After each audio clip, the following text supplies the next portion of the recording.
헤라 클래스! 안녕하세요. 클래스가 다른 관절외과 전문의 이규호 원장입니다.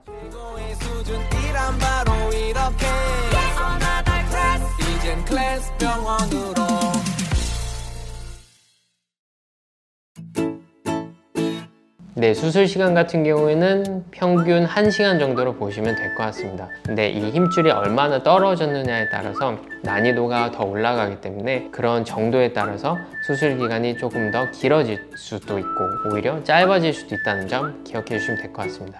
입원 기간의 경우에는 만약에 빠른 퇴원을 원하신다 그러면 수술한 다다음 날에도 충분히 퇴원하실 수 있습니다. 어깨 수술은 수술하고 나서 걸으실 수가 있기 때문에 오랜 기간 동안의 입원 기간이 꼭 필요하지는 않습니다.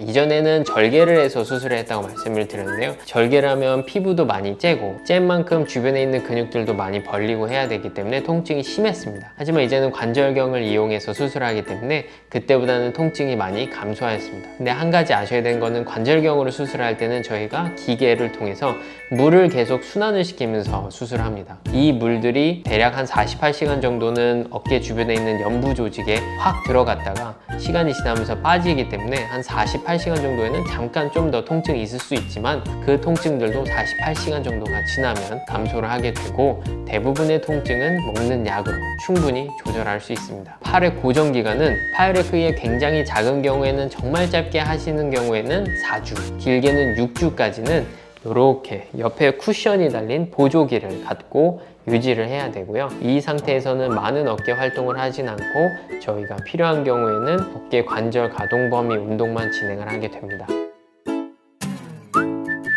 수술 직후에는 보조기를 잘 차고 있는 것도 굉장히 중요한 재활입니다. 그 보조기를 풀고 나면 그때부터는 어깨를 움직일 수 있도록 하는 게 가장 중요한 재활이 됩니다. 그래서 평균적으로 이 관절 가동 범위를 3개월째까지 다시 회복시키는 걸 목표로 하게 되고요. 처음에 한 4주 정도는 막대기를 이용하거나 아니면 다른 기계의 힘을 빌어서 천천히 올렸다가 내렸다 아니면 옆으로 하는 것들의 재활 운동을 하게 되고요. 그 시간이 지나면 이제 나의 반대쪽 멀쩡한 손을 이용해서 힘을 이용해서도 관절 가동 범위를 회복시킬 수 있도록 하는 운동들을 알려드리고 그 운동들을 해서 3개월째까지 어깨 관절 가동 범위가 정상이 될 수 있도록 하는 게 목표입니다. 하지만 3개월이 지난다고 끝나는 건 아니고 우리가 3개월 동안에 어깨를 안 썼기 때문에 근육이 확 약해지고 빠지게 됩니다. 그 약해진 근육을 다시 채워넣는 게 굉장히 중요한 재활 중에 하나입니다. 그래서 그때부터는 이런 세라밴드, 고무밴드나 이제 맨손 체조 등을 꾸준히 하면서 근력을 다시 키우는 것을 중요하게 교육해 드리고 있습니다.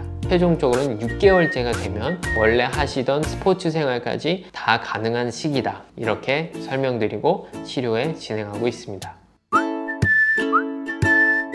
사실 회전근개 환자분들을 많이 만나봐서 다 많이 기억이 나긴 하는데요, 한 가지 특별했던 환자분이 계셔서 간단히 설명드릴게요. 젊으신 환자분이셨는데요, 골프를 좋아하셨습니다. 근데 그 환자분이 어느 날 골프장에 가서 딱 백스윙을 하는데 뚝 하는 소리가 나면서 갑자기 어깨가 아파오셨던 분이 계셨는데요, 결국에는 MRI를 찍으니까 회전근개 파열이 진단이 됐습니다. 골프 칠 때도 너무 과하게 힘을 많이 주거나 과한 자세들을 취하다 보면 그 자세에서도 갑자기 회전근개가 끊어질 수 있다는 점. 근데 제가 볼 때는 그 환자분 같은 경우에는 그 한 번에 의해서 끊어진 건 아니고 그 전부터 꾸준히 계속 힘줄이 약해지다가 이게 이제 딱 영향을 줬던 걸로 생각이 되는데요, 그만큼 운동과 회전근개 힘줄의 파열이 밀접한 연관을 요즘은 갖고 있다라는 점은 기억해 주시면 좋을 것 같습니다.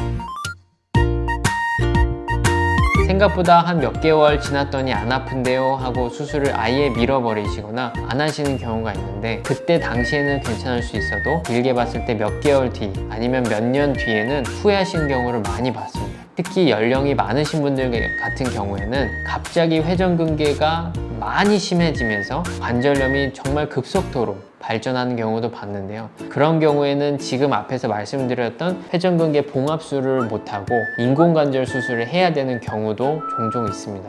많이 고민이 되시겠지만 같이 환자분이랑 현재 상황을 고려해서 어떤 치료를 하면 좋을지를 성심성의껏 상의하고 결정해 줄 수 있는 전문의 의사 선생님들을 찾아가서 결정을 하시는 게 가장 좋은 선택이 될 거니까요. 지금 회전근개 파열을 진단받으시고 수술을 받아야 될지 어떤 치료를 받아야 될지 고민되시는 환자분들이라면 클래스 병원을 찾아와 주십시오. 저희가 최선을 다해서 환자분의 상황을 이해하고 가장 적절하고 적합한 치료 방법과 시기를 설명드려서 속 시원한 치료로 해드리도록 하겠습니다. 이렇게 회전근개 봉합 수술은 장점이 많은 관절 내시경을 이용해서 수술을 하기 때문에 나이나 질병 이런 거에 상관없이 많은 환자분들께서 수술을 받으실 수 있습니다. 평소에 지내시다가 어깨 통증이 심하시다면 무조건 수술하지는 않으니 병원에 내원하셔서 진료를 받으시길 바랍니다. 사전에 헤라클레스 TV를 통해 많은 어깨 정보들을 얻고 가시면 큰 도움이 되실 거니까요. 다른 영상들도 한 번씩 꼭 시청해 주시고요. 오늘 영상 시청하시다 궁금하신 점이 있으시면 댓글에 남겨주세요. 구독도 잊지 말아 주시고요. 그럼 지금까지 클래스가 다른 관절외과 전문의 이규호 원장이었습니다. 시청해 주셔서 감사합니다. 헤라 클래스!